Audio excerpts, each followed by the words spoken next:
One day in late June of 1998, I found myself at my doctor's office, bewildered, shaking, and crying. I have no idea how I got there. I don't even remember driving there. I didn't have an appointment. When I left home that Friday morning, I thought I was on my way to Walgreens to pick up a prescription for my very sick mother. What I didn't realize was I was actually on the road to a breakdown. On my 47th birthday, a few weeks prior, I had had a great day. I received blue hydrangeas from my husband of 28 years, a nice dinner at home in order to accommodate my mother, cards from my two sons, and well wishes from friends. Little did I know that just 2 weeks later, my life as I knew it would come to a crashing end.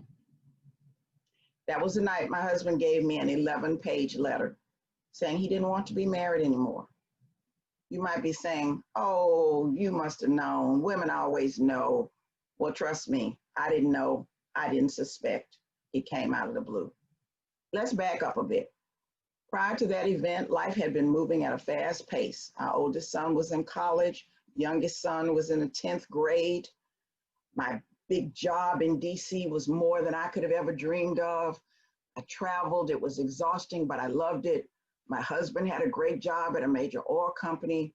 We were buying a home in the suburbs of Houston. For two working class Black children born in 1949 and 1951, doors had opened for us that our parents could only imagine. We were taking care of my mom. At this time, she needed 24-hour home care, and we had incorporated all of this into our lives. And I thought we were moving forward and things were going great. To say that receiving the letter shocked, stunned, scared, and hurt me would be an understatement. I had been betrayed. You see, I had married early for love. We met in college and began our lives together. Tragedy hit us very early in our marriage. Our first child was born a preemie and died at 10 months old. His name was Kevin. I thought surely if we made it through losing him, we could make it through anything. I was so wrong. In fact, I was so wrong about so many things. If you can't tell, I'm in my 60s. And when I was younger, I thought I knew everything. After breaking down, I realize now I don't know nothing, as we say in Memphis. And guess what? I'm okay with that. Oh, by the way, when he gave me the letter, he had no plan to leave the house, no plan. So we walked around in that house like zombies, the living dead, no soul left in our marriage. I begged him to talk to me. He kept saying he had said everything he had to say in the letter, that I just needed to read the letter, the letter, the letter. Well, after asking or begging for a conversation one last time on a sunny Friday morning and being refused, I left home to do what I always did, take care of other people, run errands for my mother, buy groceries for the family. But that particular day, those errands went undone. I have no idea what happened to that to-do list. Somehow I found myself at the doctor's office and I told him the entire story. And after a long cry, I said, well, I have to go now. And the doctor said, you're not going home. Where am I going? I asked him. An interesting question since I didn't have a clue. He said, you need to go someplace to heal and to take care of yourself. I said, no, I'll take care of my sons and my mother. And just maybe I can put my marriage back together. And besides, I have a to-do list for today. He said, no, it's time for you to take care of you. What a novel idea. I was raised in Memphis, Tennessee in the 50s and the 60s. And the message to women, especially Black women, was that you took care of everyone else. No mention of who would take care of us. He said, I'm sending you to Spring Shadows Glen, a psychiatric hospital. I said, I'm not crazy. He said, I didn't say you were crazy. He said, I think you have PTSD. PTSD? Well, at that time, PTSD was only talked about as an illness for soldiers who had been in war. I said to him, I've never been in a war. He said to me, lady, your life is a war. And off I went for the first time as an adult to get a respite from what had become the wars of my life. While in the hospital, I learned a lot about myself, but I was not an easy patient. Don't forget, I thought I knew everything. After about 2 weeks, I had rested and I was actually enjoying the daily sessions with the psychiatrist. He would talk to me and I spent most of the time telling him that he didn't understand, that everything that had happened to me was my fault, that I had failed. I was a failed wife. I was a failed mother. I was a failed daughter. and I failed as a top tier professional. Because of course, if I had done things differently, none of this stuff would have happened. He kept trying to get through to explain to me that things happen. People change. Lives take a turn. Blah, blah, blah, blah, blah. That's what I was saying. I wasn't having any of it. Don't forget, I knew everything. So one day, while still an inpatient, I went to his office for my session. And because I'm a polite Southern person, I said, "How are you doing?" Well, he didn't give me the perfunctory answer of "I'm fine." He responded by saying, "I'm not doing well." He told me that he had planned to do things outside that day, and now because of the rain, he wasn't going to be able to do what he planned. He then said he was upset with me. Upset with me? Upset with me? Wait a minute. I thought, I have lost everything, and now I have pissed off the psychiatrist. Another low for me. Now I am a failed psychiatric patient, in addition to all that other stuff. I asked him why he was upset with me. He said he was upset with me because it was raining. I said to him rather haughtily, "Why be upset with me? I don't control the rain." He said, "Oh, you've been telling me for the past 2 weeks that you control life and death, that if you had taken better care of your first baby, he wouldn't have died. If you had taken better care of your mother, she wouldn't be in such fragile health. You said that you control other people's feelings, that you had been a better wife, your husband wouldn't have wanted to end your marriage. You said you could control entire organizations, that if you had worked harder, despite having worked 12 to 15 hours a day and traveling each week, you would still have your greatest job ever. See, they didn't want you back at your big vice president's job after you've had a breakdown.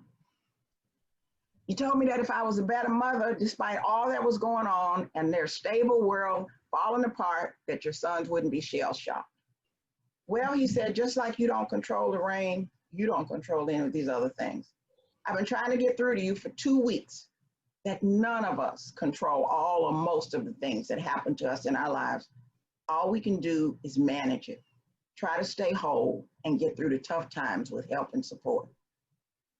Help and support. I really never asked for help. I was always helping everybody else. Well, that day I had to admit that I didn't control the rain or any of the other things that I was feeling so guilty about. In the midst of my hospital stay, I was allowed to go home for a visit to see my mother. She was too sick to come and visit me. We had role played at the hospital what I would do when I would see my husband, who was still at the house, taking care of the boys and helping with my mom's care. He wasn't a bad guy. I practiced my breathing. I practiced averting my eyes so I wouldn't make eye contact with him. And then I was ready, or I thought I was. My oldest son came to pick me up, and the minute I got home, I realized something was very wrong. My mother was struggling. I called 911, and she was taken to the hospital. I went in the ambulance with her, and it was evident she was having another stroke. I was only supposed to have been on leave from the psychiatric hospital for 3 hours. And here I am caught up in a medical emergency. I called my hospital from the other hospital and told them that I wasn't coming back, that my mother had been taken to the emergency room and was going to be admitted, and I was going to stay with her. They begged me to come back to Spring Shadows Glen. They said I needed to choose me. Choose me?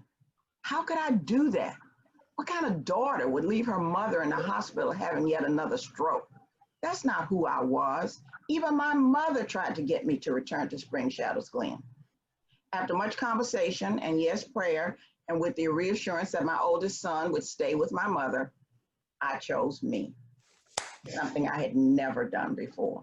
Yes. It was now close to midnight, and the only person who could drive me back to Spring Shadows Glen was my husband. We rode in silence. I kept my eyes straight ahead, never looking at him. My head was pounding and my heart was breaking all over again. We arrived back at the facility after midnight, and I jumped out of the car. He asked if he should wait till I was inside. I told you he was polite. And I shook my head and said, "You need to go now." And he drove away. Well, how did I know that you couldn't get into a psychiatric hospital through the front door after midnight? There's no buzzer. There's nothing but darkness. What was I supposed to do? I remember that there was a gate around the side of the building by the art rooms. I thought if I could just get around that gate and work my way back to the wing where my room was located, I could get in. I was determined to get back in. I knew that if I could just get in, I'd be okay. As I made my way around the side of the building in the dark by the overgrown bushes, I was confronted by a security guard. He asked me what I was doing. I told him I had to get in there. I belonged in there. Because you see, at that time, I didn't feel like I belonged anyplace else. He asked me my name. I told him my name was Vicki Floyd. My legal name is Virginia, and my married last name is Clark. But I had decided, since I lost my life, my identity, that I would go back to being Vicki Floyd. She was the happy girl, the girl who had it all going on, so happy and loved. But of course, the nurses didn't know the head games that I was playing. So when he got on his walkie-talkie and said some woman named Vicki Floyd was trying to break into the Spring Shadows Glen, they said they didn't have any patient named Vicki Floyd. I finally began to name staff members and to describe my room, and he called and asked someone to come to the door. When the nurse came, she said, "We've been waiting for you. We've been waiting for you. We're so glad you came back." The guard was dumbfounded as I fell up the steps and into the arms of the nurse, sobbing. She kept saying they were so proud of me. How could they be proud of me for leaving my mother? She said they were proud of me for finally choosing to take care of myself. The guard shook his head and said he had worked there for years and had known many people who chose to leave the facility, but he had never, ever seen anybody who was determined as I was to break back in. Well, that night I broke in and I began to break through. There was more heartache in store as my mother had to go to a nursing home and would pass away a few months later. I was released from the hospital after a few weeks and I came home. I continued daily outpatient visits. Everything I thought was gone. Everything I was gone. I had a lot of decisions to make. I don't remember much about the next 2 years. I dragged myself through the days. No job, no mom, no marriage, no life. God sent angels in the form of friends who would call. I never answered the phone, but I would listen to their messages on the answering machine, and I would feel their love. But I still felt unworthy because everything that I was so proud of was gone. Who was I? What was I supposed to do now? I knew I needed to stay in Houston until my youngest son graduated high school. I was not going to uproot him. Memphis was home for me, and I had been so happy there. My father was there and two of my lifelong friends. Maybe if I could just get back to Memphis, I would be okay. I finally made the move. My father wanted to make it clear to me that he did not need to be taken care of and that I better not think that I was coming home to take care of him. I fell to my knees crying, and for the first time in my life, I admitted to him and to myself that I was coming home for him to help take care of me. Another breakthrough moment. The journey of life has led me back to where I began, but I saw myself as a broken, failed woman. Most of my conversations with friends were about what was, what had been. How could I talk about a future I couldn't even see or imagine? My best friend, Carolyn, who is more like a sister and such a faithful and wise woman, said to me, "I know God has something for you. I don't know what it is, but as long as you keep trying to hold on to the past, you'll never move forward into your future." She told me, "There's something on the other side of through. You just got to go through." She was right. I was stuck in the past. I was doing the time warp. Once I began to release the past, forgive myself, forgive others, and make space in my life for a future, a new life began to unfold. I began to get calls for speaking engagements and training. And before I knew it, I was in the training and consulting business. Somebody told me that. I said, yeah, that's what I do. A whole new life began to unfold. One I didn't choose and couldn't see, but was going through, and I continued to heal, to forgive myself, and to forgive others. Before COVID hit us, I was traveling 300 days a year, training, speaking, consulting. My life is very different now. I hardly leave the house. I'm at the top of the list for those who will have, as they say on TV, an unsuccessful outcome if I get COVID. That means at my age and with my underlying conditions, I'll probably die. But I've had another breakthrough. My work has become virtual. And to my surprise, I'm reaching more people and more people are reaching me. If you can't tell, I've always been a big talker. But in the past few years, I found another voice. And I'm using my voice to talk about depression, about anxiety, about mental health issues, about resilience. I'm not ashamed of this journey. What good is a journey if it doesn't help somebody else, some other woman, some man, somebody? I also find myself speaking openly and boldly about the evils of racism and hatred and injustice.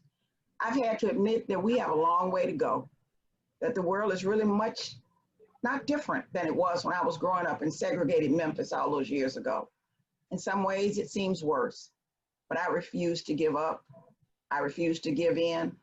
I always want to see the light, and I always want to be the light. Call me crazy.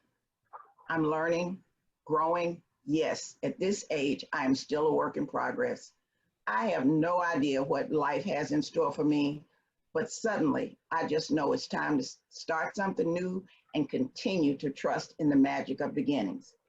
That's my story of the breakdown that caused me to break in, that led me to break through.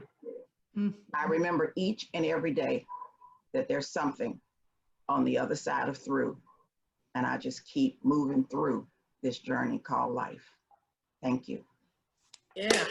Woo. Yay.